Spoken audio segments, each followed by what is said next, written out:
students, welcome to the third lecture of construction management, earthquake resistant building construction. ठीक है, तो जैसे कि हमने लास्ट लेक्चर में डिस्कस कर रहे थे कि इरेगुलरिटीज के बारे में, ठीक है, इरेगुलरिटीज तो जो अस्थायीपन रहता है, तो बिल्डिंग का आपस में अस्थायीपन रहना तो उसका जो है बहुत बड़ा कारण बन जाता है, ठीक है, तो बिल्डिंग का फेलियर होने का, ठीक है।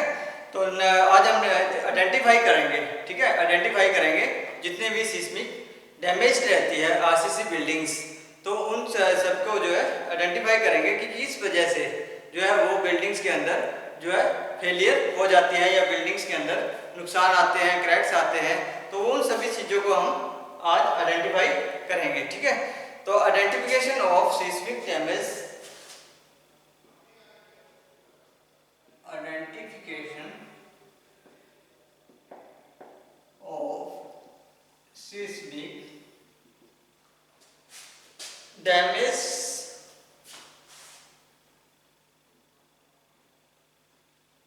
इन आरसीसी बिल्डिंग्स।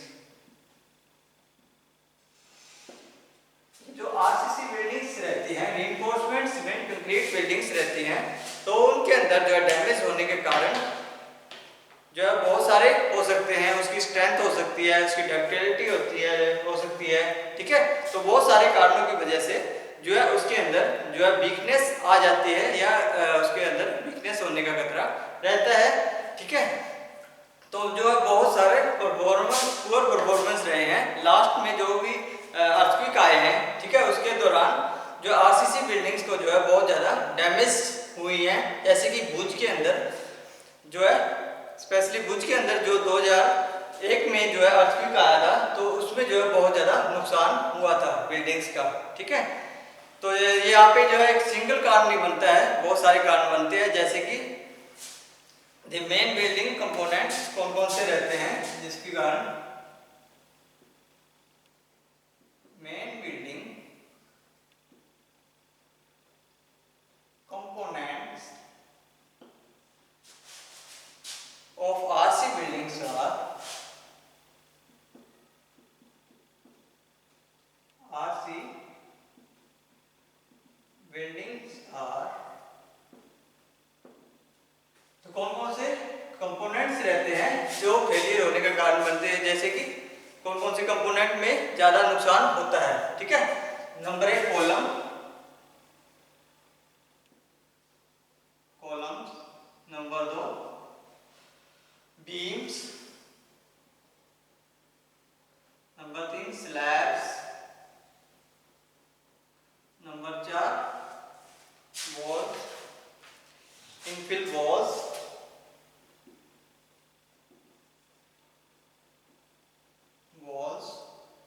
नंबर 5 फाउंडेशन,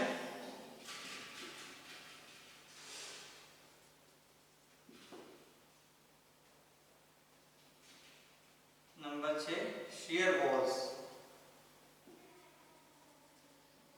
तो ये सारे स्ट्रक्चर मेंबर्स रहते हैं जो बिल्डिंग के अंदर, मेन बिल्डिंग के जो कंपोनेंट्स रहते हैं, तो जिसके अंदर जो है खतरा रहता है किसका, डैमेज होने का, ठीक है, सिस्मिक डैमेज होने के, ठीक है। तो ये हम बारी बारी से डिस्कस करेंगे। सबसे पहले डिस्कस करेंगे कॉलम के बारे में, ठीक है। तो कॉलम का जो है क्या रोल रहता है। अगर कॉलम जो है में स्ट्रेंथ जो है पूरी की पूरी ना डाली जाए तो वो डैमेज होने का या उसके अंदर सिस्मिक जो है डैमेज होने का खतरा रहता है, ठीक है। सिस्मिक डैमेज इन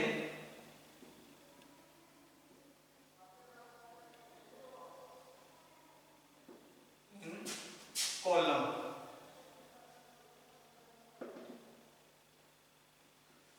तो कॉलम एक जो है क्या है, वर्टिकल प्लेन्स रहता है इसके अंदर, ठीक है। वर्टिकल प्लेन्स या वर्टिकल इरेगुलरिटी रहती है प्रेजेंट इन दैम और कॉल्ड सिस्मिक डैमेज। तो जो डैमेज वर्टिकल जो है इरेगुलरिटी रहती है इसके अंदर, कॉलम के अंदर, तो वो सिस्मिक डैमेज कहलाता है, ठीक है। तो damage in RCC columns can be understood by understanding its role and behaviour under seismic load. तो जितना भी उसके अंदर सिस्मिक लोड दिया जाता है के सिस्मिक प्रोविजन के हिसाब से, ठीक है, तो वो उसी हिसाब से। तो role of column in RCC buildings, तो आरसीसी बिल्डिंग के अंदर जो है कॉलम का बहुत बड़ा रोल रहता है, क्योंकि पूरे का पूरा भार जो है उसके ऊपर लोड ऑफ स्ट्रक्चर टिका रहता है, ठीक है, इफेक्टिवली फाउंडेशन के अंदर, ठीक है। तो जो है vertical compression member, columns are vertical compression member used to transfer load. तो जो है लोड को ट्रांसफर करता है इसके अंदर इफेक्टिवली टू द फाउंडेशन, ठीक है, फाउंडेशन से उठा करके कॉलम को जो है रखा जाता है, ठीक है। तो इसीलिए वो सारा का सारा लोड जो है फाउंडेशन के ऊपर रखता है, ठीक है। तो transfer the load the foundation through the column can come directly from floor. तो डायरेक्टली फ्लोर या स्लैब से जो है नीचे जो है कॉलम के ऊपर बार आता है, ठीक है। तो role of longitudinal steel in column, columns are compression member designed to carry axial load, although the concrete itself that is stronger in compression while to provided vertical reinforcement in columns। तो जब vertical reinforcement जो है provide करवाई जाती है column के अंदर, तो उसके अंदर कंप्रेशन मेंबर जो बहुत स्ट्रॉन्ग रखे जाते हैं, ठीक है। तो लेटरल टाइज का भी इसके अंदर बहुत ज़्यादा रोल रहता है, ठीक है। तो ये डैमेज क्यों होते हैं? तो डैमेज जो रहते हैं column, damage due to buckling, तो उसके अंदर जो है प्रॉपर तरीके से जो है बैंड या बकलिंग या बैंड वगैरह दे दिया जाए, ठीक है। ज़्यादा बैंड दे दिए जाए या जॉइंट्स वगैरह, ठीक है, damage due to shear failure, shear force उसकी जो है फेलियर हो जाए, ठीक है। तो उसकी वजह से damage due to floating column concept, तो जितने भी उसके अंदर ज़्यादा से ज़्यादा जो है मैकेनिज्म रख दिए जाए लोड के लिए। Damage due to large spacing, तो जो बहुत ज़्यादा स्पेस रख दिया जाए कॉलम के बीच में, ठीक है, कॉलम और बीम्स के बीच में अगर ज़्यादा जो है डिस्टेंस रख दिया जाता है, तो उसकी वजह से भी जो है क्या रहता है, उसके अंदर क्रैक्स आने का खतरा रहता है, ठीक है। डिफरेंट हाइट्स, तो अलग अलग हाइट्स में तो पर अलग अलग जो है कॉलम्स रख देना, तो ये सारे डैमेज कारण बनते हैं, ठीक है। स्प्लाइसिंग, तो जो है उसकी जो रोड लगाई जाती है या जो सरिये उसके अंदर डाले जाते हैं कॉलम के अंदर, तो उनकी जो है लेंथ बहुत ज़्यादा रख देने से, ठीक है, ज़्यादा लेंथ जो है कैरीज करने से, ठीक है। स्ट्रॉन्ग कॉलम वीक बीम, ठीक है, अगर कॉलम को ज़्यादा स्ट्रॉन्ग बना देंगे और जो है बीम को जो है वीक रख देंगे, कमज़ोर रख देंगे या हल्का बीम रख देंगे, तो उससे भी जो है For earthquake resistant structure, it has been proved the columns should be strong as compared to beam। तो जो ऊपर बीम रखते हैं तो उसको जो है हल्का रखना चाहिए, ठीक है, किसके मुकाबले? कॉलम के मुकाबले, ठीक है। कॉलम की जितनी स्ट्रेंथ रहती है, तो अगर हल्का रहेगा तो वो जो है डैमेज होने का कॉलम का खतरा कम रहता है।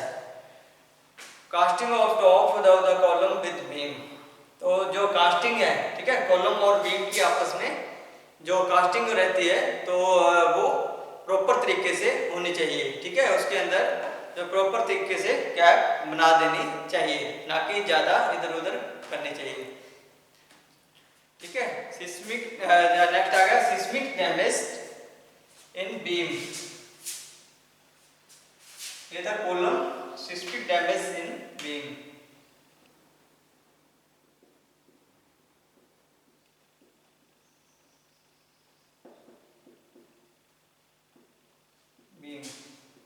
तो बीम क्यों डैमेज होते हैं? तो बीम के अंदर अगर प्रॉपर तरीके से जो है उसके अंदर जो लूप ना बनाया जाए, ठीक है, क्लोज लूप नहीं होने चाहिए, लॉन्गिट्यूडिनल स्टील बार होनी चाहिए, और वही उसकी जो लेंथ कम और रखनी चाहिए, ठीक है। जो बीम का जो जितनी भी लेंथ है, ठीक है, प्रॉपर तरीके से मेंटेन होनी चाहिए, ठीक है। तो जो है उसका जो है बेंडिंग मूवमेंट अच्छा होना चाहिए, ठीक है। ज़्यादा लंबाई में जो है उसकी जो बीम को नहीं रखना चाहिए, ठीक है। तो उसकी जो है शियर फोर्स भी अच्छी रखनी चाहिए, ठीक है। तो जो बीम को क्या होता है, अगर ज़्यादा उसके अंदर क्या कर देंगे, लोड रख देंगे, तो वो ऐसे झुक जाएगा, ठीक है। अगर उसके अंदर, ठीक है, तो बीम को जो है प्रॉपर तरीके से जो है स्ट्रेंथ में रखना चाहिए, ठीक है, सीधे का सीधा प्रॉपर तरीके से, ठीक है। तो उसके अंदर अगर ये ऐसे स्ट्रक्चर हो जाएगा तो इसके अंदर ये फेलियर हो जाएगा, तो यहाँ से डैमेज होने का खतरा रहता है, ठीक है। तो इसके अंदर डायगोनल क्रैक्स भी आ जाते हैं, ये रोड्स, इसके अंदर डायगोनल क्रैक्स, ठीक है। और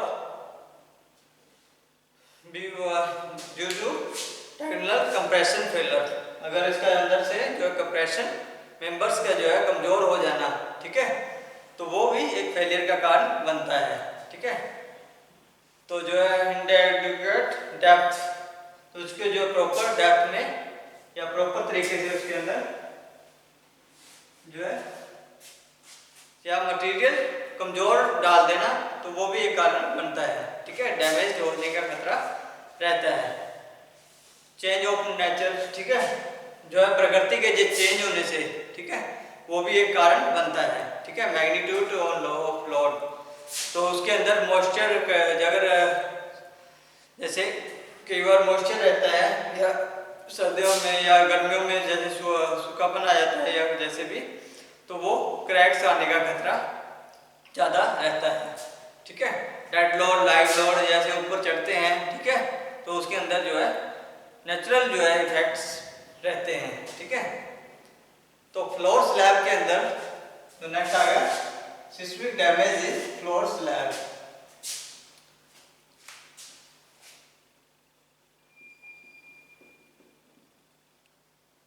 Damages in floor slab,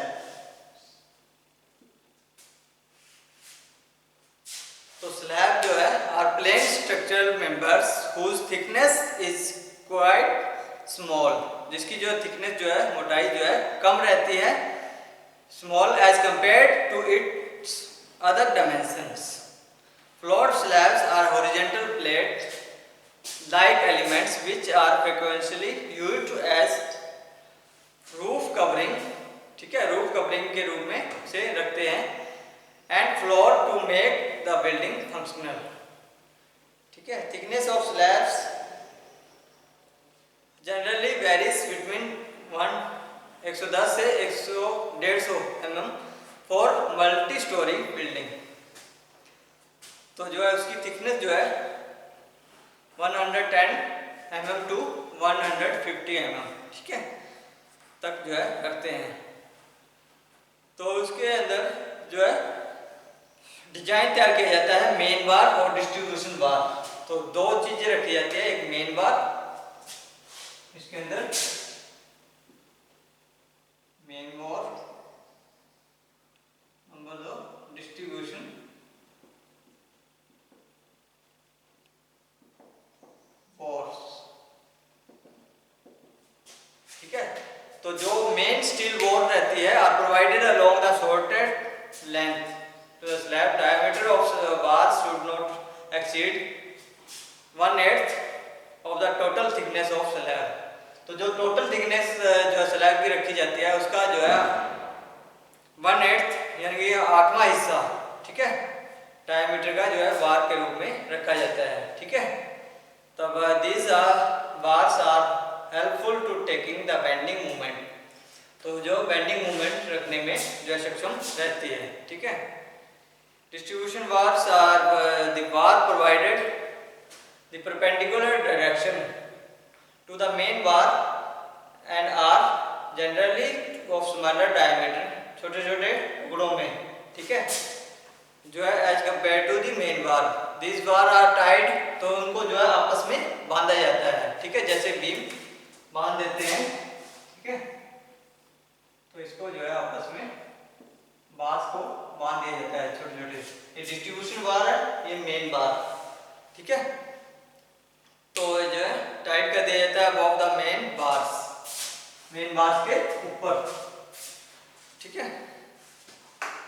तो जो है वाइडर एरियाज, तो डैमेज कैसे होती है, डैमेज होने का कारण क्या रहता है, तो लार्ज जो बड़ा बेंडिंग मूवमेंट रहता है, ठीक है, तो ज़्यादा बड़े साइज में रहता है, या लार्ज इनर्शियल फोर्स, जो अंदर की जो फोर्स रहती है वो बहुत ज़्यादा कर दी जाए, ठीक है। तो ये दो कारण रहते हैं।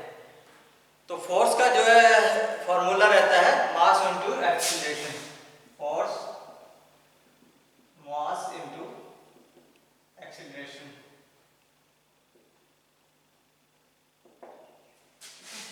ये एरिया, ठीक है।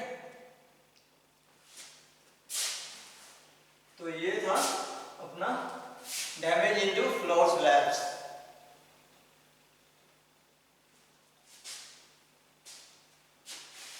अब आ गया damage into infill walls, seismic damage into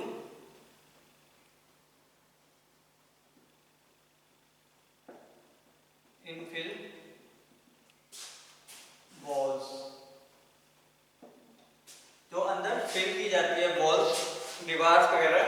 तो infills walls places important role during seismic movement as they increase the stiffness of the building and share some parts of the load induced by earthquake। तो जो इनफिल्स walls रहती हैं या दीवारें रहती हैं जो भरी हुई होती हैं, तो वो बहुत महत्वपूर्ण रोल रखती हैं। जब अर्थक्वेक आता है या सिस्मिक वेव्स आती हैं तो वो उसे बिल्डिंग को बचाए रखने में पूरी अपनी निपुणता दिखाती हैं, ठीक है। तो ये इसलिए इनफिल्स वॉल्स रखी जाती हैं, ठीक है। तो लेकिन इनके फेलियर होने का भी कारण रहता है कि इन प्लेन और आउट प्लेन फेलियर। तो जैसे कि in plane damage occurs during the earthquake when it hits the building walls, the direction and the length, compression and tensile force। अगर उसकी जो सिस्मिक वेव का जो है बहुत ज़्यादा एकदम से वो फोर्स लगा देती है, झटका लगता है, ठीक है, जिसके कारण की जो है ये कमज़ोर पड़ जाती है इनफिल्स वॉल्स, ठीक है, आउटलाइन में भी इन प्लेन में भी। तो जो है शॉर्ट मैसनरी कॉलम इफेक्ट्स, तो उसके जो कॉलम जो है बहुत ज़्यादा छोटे रहते हैं, ठीक है। कॉलम्स जो है छोटे रहने की वजह से भी तो जो है फेलियर होने का कारण रहता है, ठीक है। तो जो टोटल हाइट है उसी के हिसाब से ही जो है उसके कॉलम्स की जो है हाइट रखनी चाहिए, ठीक है। तो जो है कॉलम्स को जो है पूरी तरह से जो है फिल किया जाना चाहिए, ठीक है। तो शॉर्ट कॉलम या पार्शियल हाइट पार्ट्स, ज़्यादा हाइट में छोटे कॉलम्स भी इसका जो है नुकसान का कारण, टॉर्सन इफेक्ट्स की वजह से भी रोटेशन, ठीक है, आपस में रोटेशन उसकी प्रॉपर तरीके से ना होने के कारण, ठीक है। तो seismic damage in foundation, next आ गया सिस्मिक डैमेज इन फाउंडेशन।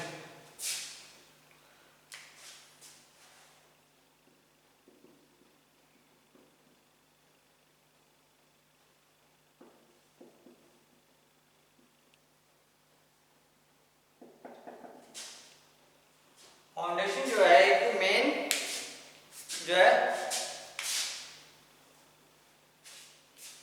रहती है किसके अंदर, बिल्डिंग के अंदर, ठीक है। फाउंडेशन अगर सब मजबूत रहेगी या फाउंडेशन मजबूत रहेगा तो जो है ऊपर का जो स्ट्रक्चर भी अच्छे से मजबूत रहता है, ठीक है। अगर फाउंडेशन ही फेल हो गई तो फिर पूरे का पूरा स्ट्रक्चर जो है फेल हो जाता है। तो इसमें जो है सॉइल स्ट्रक्चर का जो है बहुत ज़्यादा महत्वपूर्ण रोल रहता है, ठीक है। सॉइल स्ट्रक्चर कैसी है, उसके ऊपर जो है मटेरियल डाला है या आरसीसी के जो बीम डाला है या जो भी वो फाउंडेशन तैयार की गई है, तो वो किस प्रकार का उसके अंदर मटेरियल डाला गया है, तो ये सारी चीज़ें जो है लोकेशन कैसी है, ठीक है, डेप्थ कितनी रखी है हमने फाउंडेशन की, तो वो सारी चीज़ें जो है मैटर करती हैं जो है फाउंडेशन के फेलियर होने में, ठीक है। तो बियरिंग कैपेसिटी कैसी रखी है, तो ये सारा चीज़ें तो जैसे कि और भी सैलो फाउंडेशन है या डीप फाउंडेशन, वो सारी चीज़ें मैटर करती हैं। तो इसके अंदर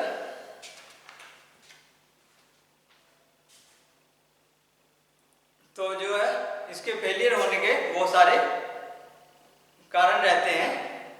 अगर डिफरेंशियल सेटलमेंट रहती है, damage due to differential settlement या लिक्विफेक्शन रहता है, ठीक है। भुज में भी यही कारण रह रहा था कि जो है उसके अंदर दलदल, ठीक है, दलदल होने का, ठीक है। सोइल कैसी है, तो वहां पे अगर दलदल रहेगी तो वो फाउंडेशन ज़्यादा टाइम नहीं टिकेगी, ठीक है। इसलिए जो है प्रॉपर तरीके से उसको जो है सोइल का जो है इसमें इन्वेस्टिगेशन करके ही जो है फाउंडेशन तैयार करनी चाहिए किसी भी बिल्डिंग्स की। डिफरेंशियल सेटलमेंट जो कैरिंग लोड है सुपर स्ट्रक्चर के ऊपर, तो वो फाउंडेशन के हिसाब से अगर ना हो तो भी वो फेलियर होने का कारण बनता है। शियर फेलियर और रिजोनेंस इनर्शियल फोर्स जो है बिल्डिंग्स की जो डिपेंड करती है ग्राउंड के ऊपर, ठीक है। तो जो अगर इक्वल उसके अंदर अप्रोच नहीं रखी जाएगी, जो भी कॉलम्स है या वर्टिकल मेंबर्स रहते हैं, प्रॉपर तरीके से उसे जो है प्रॉपर वे में ही जो है रखना चाहिए, ठीक है। Damage due to settlement of foundation, ठीक है। तो जो मैट या राफ्ट या बीम्स कॉलम्स, तो ये सारे जो प्रॉपर तरीके से जो है उसके ऊपर जो है रखे होने चाहिए।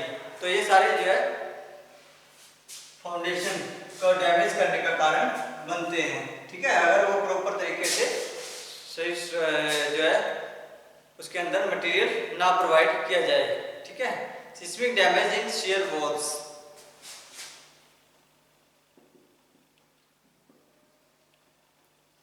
डैमेज इन शियर वॉल्स, तो शियर वॉल्स का भी बहुत महत्वपूर्ण योगदान देती है, ठीक है। तो उसके अंदर जो प्रॉपर वॉल्स का वार लगा करके जो शियर वॉल को जो है shear walls is necessary for RCC earthquake resistant building as they help in taking shear force developing during earthquake and get damage। उसको जो है डैमेज होने से बचाने का जो है कार्य करती है shear walls, ठीक है। if the amount of forces exceed, अगर ज़्यादा अमाउंट में जो है फोर्स अगर लगती है shear walls के ऊपर तो वो डैमेज होने का खतरा ज़्यादा रहता है। they are also called lifelines, तो जो इसको जो है शियर वॉल्स को जो है लाइफलाइन भी बोल देते हैं, किसकी, बिल्डिंग्स की, आरसीसी बिल्डिंग्स की, क्योंकि ये जो है क्या रोल अदा करती है। Shear walls are the walls provided along the perimeter, जो लेंथ और विड्थ, ठीक है, of the buildings. This walls generally started at the foundation level and are continuous up to full out the building which help them in effective transfer of seismic loads to the foundation. तो foundation के ऊपर जो है properly तरीके से वो load carry करने के लिए रखती है, ठीक है। तो जो है आरसीसी बीम्स, तो डैमेज होने का क्या कारण रहता है, non parallel shear walls, non parallel shear walls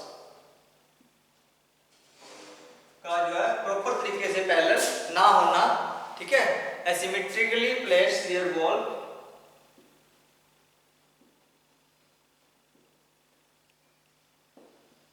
placed shear walls, तो प्रॉपर साइज ना होना, ठीक है। Damage due to size of opening in shear wall,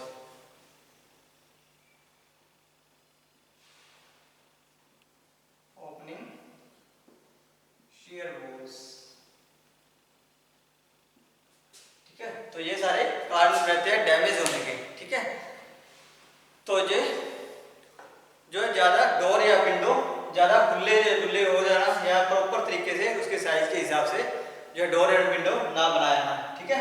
एसिमेट्रिकली उसका साइज सही ना होना, नॉन पैरेलल शियर वॉल्स रहना, ठीक है, पैरेलल ना रहना, वो टेढ़ी मेढ़ी ना रहना। तो ये सारे कारण बनते थे कि इसके फेलियर होने के, ठीक है।